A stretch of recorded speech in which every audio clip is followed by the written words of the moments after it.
பரமசிவன் கழுத்தில் இருந்து பாம்பு கேட்டது, கருடா சௌக்கியமா? பரமசிவன் கழுத்தில் இருந்து பாம்பு கேட்டது, கருடா சௌக்கியமா? யாரும் இருக்கும் இடத்தில் இருந்து கொண்டால் எல்லாம் சௌக்கியமே, கருடன் சொன்னது அதில் அர்த்தம் உள்ளது.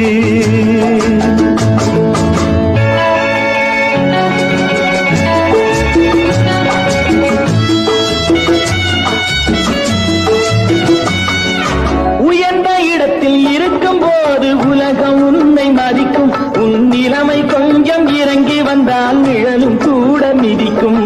உயர்ந்த இடத்தில் இருக்கும் போது உலகம் உன்னை மதிக்கும், உன் நிலைமை கொஞ்சம் இறங்கி வந்தால் நிழலும் கூட மிதிக்கும். மதியாதார் தலைவாசல் மிதிக்காதே.